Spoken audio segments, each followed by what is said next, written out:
Sin embargo, pues sí está dentro de la logística interna, que así le llaman. Y la parte de nosotros que somos la logística externa, que es todo lo que viene de fuera de la planta hacia los andenes dentro de planta.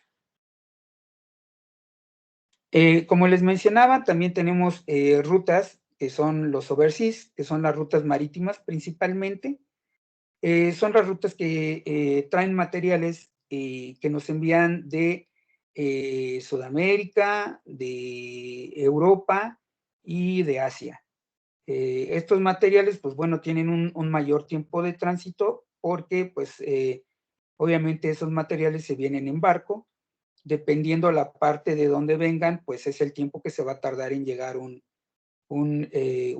barco o un material a la planta. Lo más lejano que tenemos de material, pues son cosas que vienen de China, y normalmente esos materiales tienen más o menos entre 60 y 70 días de tránsito, porque pues bueno, se imaginarán cuánto tiempo le lleva a un proveedor en China embarcar. Primero tiene que mandar el camión a alguno de los puertos de donde vaya a salir, depende en qué parte de China se encuentre ese proveedor.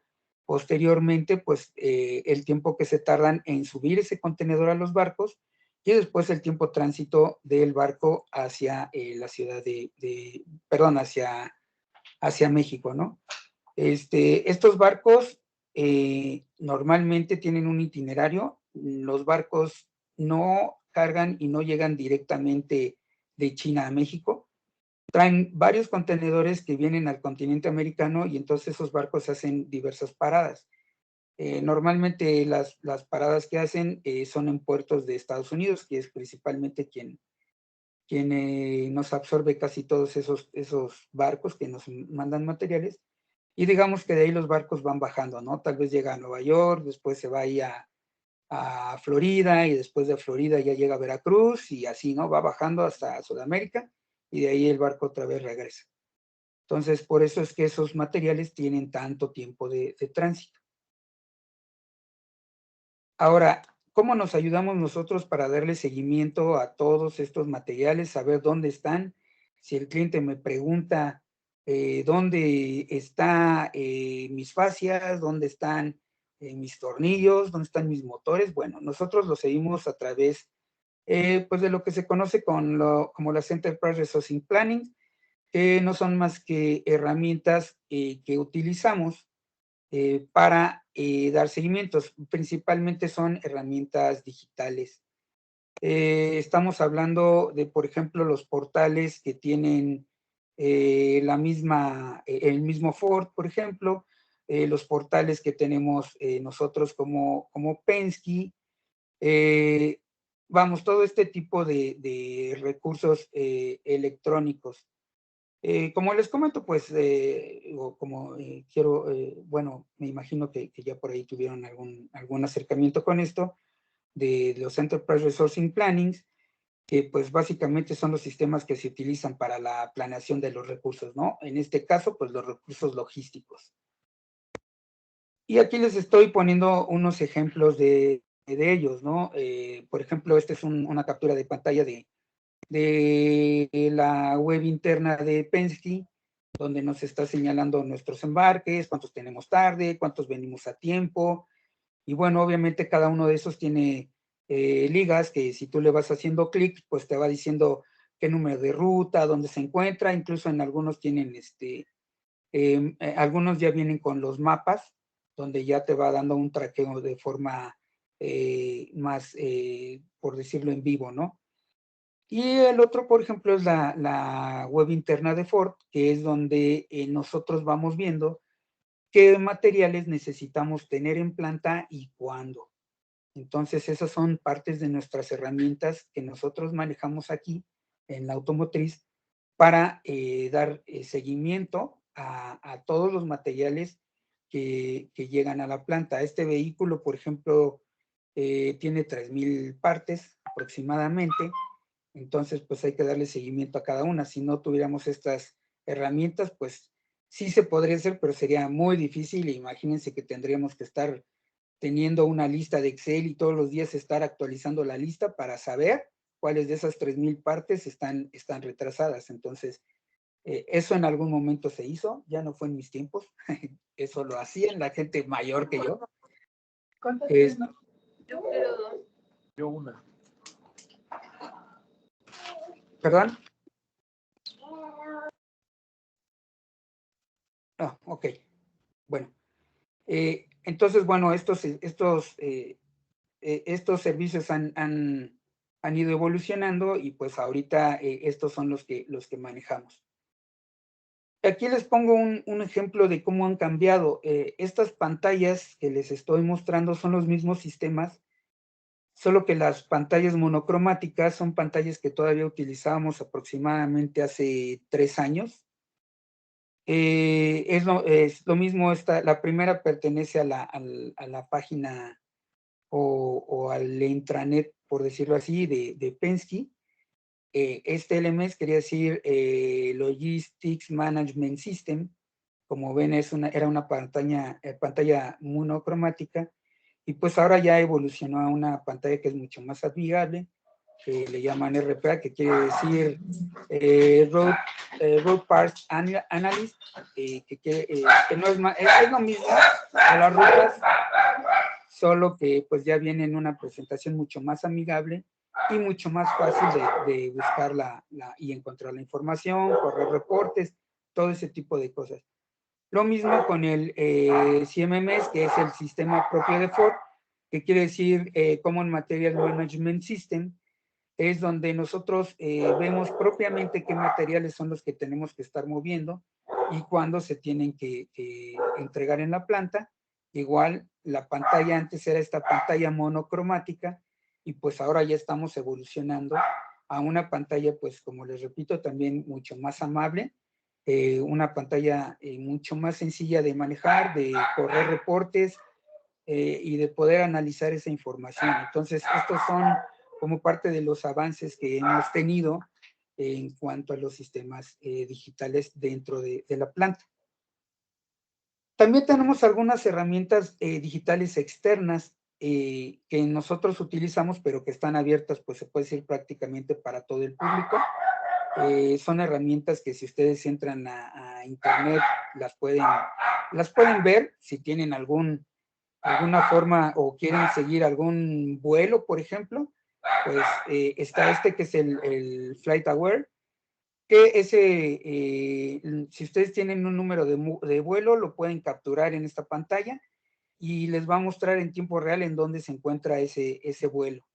Entonces, no sé si quieren estoquear ahí a sus familiares que se van de vacaciones y a ver si es cierto que se fueron a Estados Unidos o a Acapulco en avión, pues sabiendo el número de vuelo, aquí lo pueden buscar. Tenemos una página similar que es el Vessel Finder. Este es propiamente para los buques. Igual teniendo la identificación del barco que uno está buscando, lo captura dentro de esta pantalla y le va a dar también el posicionamiento de dónde se encuentra ese barco en el momento que lo están consultando. Y por último, pues tenemos la página de Windy, que es una página propiamente donde nosotros revisamos el clima, porque, pues bueno, cuando nosotros estamos siguiendo barcos es muy importante los climas, sobre todo en esta temporada de huracanes, porque, pues digo, si hay un huracán, el barco se va a retrasar y algún retraso en el barco puede significar un impacto a la línea, porque puede ser un material que no esté llegando en tiempo debido a esos retrasos. Claro, son retrasos por clima, son retrasos donde no tenemos mucho que ver nosotros, pero pues que bueno, sí tenemos que darle ese monitoreo para si tenemos algún retraso, avisar luego inmediatamente a nuestros supervisores, a nuestro gerente de materiales, para que él informe al gerente de la planta y se tomen medidas necesarias, tal vez correr a menos velocidad, tal vez si es algún material que se pueda ir faltante, es decir, que el coche pueda salir sin esa parte instalada en ese momento, tomar esa decisión. Nosotros somos la información de esos materiales hacia la planta Nosotros somos responsables de entregarles esa información para que las gerencias tomen decisiones y puedan hacer, o tomar las precauciones necesarias. Por otra parte, también tenemos lo que son los charters y los hand carrier. Sí utilizamos aviones, los utilizamos en esta modalidad. Y pues bueno, me gustaría comenzar por comentarles qué es un charter. Un charter propiamente es un avión que se contrata exclusivamente para mover un material directo a planta. Es decir, si algún proveedor tiene algún problema, por ejemplo, de calidad y está por parar la línea, porque a lo mejor ese problema de calidad le está provocando que todo su material que esté en planta esté siendo rechazado, y es un proveedor que se encuentra tal vez en Canadá, que normalmente por tierra se tarda 5 días en llegar, pues no vamos a parar la planta 5 días a esperar a que el proveedor mande el material. Lo que se hace normalmente ahí es que se habla hay un proceso en el que se habla con el proveedor, se le informa que se va a contratar un avión, necesitamos que él esté con nosotros en la línea porque le piden una serie de instrucciones para él embarcar esos materiales y enviarlos hacia la planta. Dependiendo qué es el material que vaya a enviar, va a ser el tipo de avión que se va a solicitar. Aquí les coloqué más o menos los tipos de aviones que manejamos en la planta. El más pequeño, pues es un Metroliner, que normalmente tiene capacidad para 1,5 toneladas, 1,300 kilos. Normalmente eso lo utilizamos cuando pedimos, por ejemplo, cajas de tornillos o cosas que no son muy grandes, que a lo mejor son cajas medianas, cajas pequeñas, es cuando nosotros utilizamos ese tipo de aviones. Cuando tenemos algún material que es un poco más grande, que puede ser tal vez un motor o cosas por el estilo, usamos el Convair, que es un avión que es un poco más grande y que tiene mayor capacidad de carga, tiene aproximadamente capacidad para 3,5 toneladas. Entonces, pues normalmente ahí cuando, por ejemplo, se tiene que mover un motor o dos motores que son más voluminosos y más pesados, los subimos dentro de ese tipo de aviones. Y por último, pues el avión más grande que ocupamos nosotros aquí es el DC-9, ¿no? Es un avión que tiene capacidad para 7 toneladas. Realmente lo hemos usado muy pocas veces. Sí lo hemos llegado a usar alguna vez que hubo problemas de inundaciones en Monterrey. Teníamos un proveedor por allá que nos mandaba unos bumpers, pero que son de puro metal, digamos que van abajo de la fascia. Ellos nos los enviaban, entonces pues, son materiales muy pesados y muy, muy grandes. Entonces, en ese entonces sí tuvimos que usar un DC-9. Sí los hemos llegado a usar, pero como les repito, han sido en menos situaciones. Y después de ahí, pues bueno, ¿qué es lo que nosotros necesitamos para cruzar las aduanas? Porque en estos charters nosotros contratamos los aviones para que nos hagan el servicio. Pero si, como les comentaba, es un material que tal vez estemos volando de Canadá, vamos a necesitar nosotros cierta documentación que pide el gobierno mexicano para poder hacer la nacionalización y los cruces de esos materiales. Nosotros propiamente como el área de logística no nos encargamos de liberar o de hacer esos trámites de documentación. Esos trámites los hace la gente de las aduanas que trabaja ahí con nosotros. Sin embargo, nosotros sí tenemos mucha interacción con ellos porque muchos de esos documentos nosotros se los tenemos que solicitar al proveedor. Es decir, cuando sacamos un avión, no es nada más contratar el avión y esperar que todo funcione bien. No, nosotros tenemos que darle un seguimiento, somos los responsables de la logística y como tal tenemos que asegurarnos de que los requerimientos para que el avión o el material que viene dentro de ese avión se entregue en tiempo en la planta es nuestra responsabilidad. Entonces, parte de esos requerimientos que cuando ustedes estén en alguna empresa que se dedique a hacer movimientos aduanales, siempre se los van a pedir. Número 1 es en los movimientos aéreos, pues les van a preguntar cuál es el aeropuerto de destino, que puede ser Ciudad de México, puede ser Querétaro o puede ser Toluca. Entonces, eso se tiene que especificar a la gente aduanal para él saber en dónde va a esperar el material. Después tenemos el cargo manifest, que no es más que un documento de instrucciones donde dice en dónde va a recolectar el material, qué es lo que se le va a subir, cuánto pesa, todo ese tipo de instrucciones, ¿no? Después también tenemos la commercial invoice, que la commercial invoice no es más que la factura de los materiales. Y esa factura, pues es obviamente la principal o lo más importante, porque es con lo que la aduana va a trabajar para poder hacer su clasificación aduanal, para poder hacer en qué régimen va a estar, los 5 terms, etcétera, ¿no? Es el documento que ellos utilizan. La siguiente información que nos van a pedir va a ser los volúmenes de los materiales. Esto es los pesos y las medidas de material, pues obviamente para poder saber qué tipo de avión van a utilizar, que pueden ser cualquiera de los tres que les comenté en la slide previa a esta. Otra información también importante que nos van a pedir es la cola del avión. ¿Qué significa esto? Es la matrícula. Le llaman la cola del avión o el tail number porque normalmente el número de matrícula del avión viene ahí en la cola del avión. Son las matrículas que normalmente empiezan X algo, algo, M algo. Son las placas del avión, es la identificación de esa aeronave. Lo siguiente que les piden es el tiempo estimado de llegada al aeropuerto, ¿no? Que es la ETA, que son siglas que están en inglés, que quiere decir Estimated Time Arrival. Y pues es eso, ¿no? ¿Cuánto tiempo nosotros estamos esperando que se vaya a tardar el avión en llegar a la aduana? Muchas veces esto no lo piden porque las aduanas tienen horarios, pues prácticamente son horarios de oficina para atender y poder liberar estos materiales.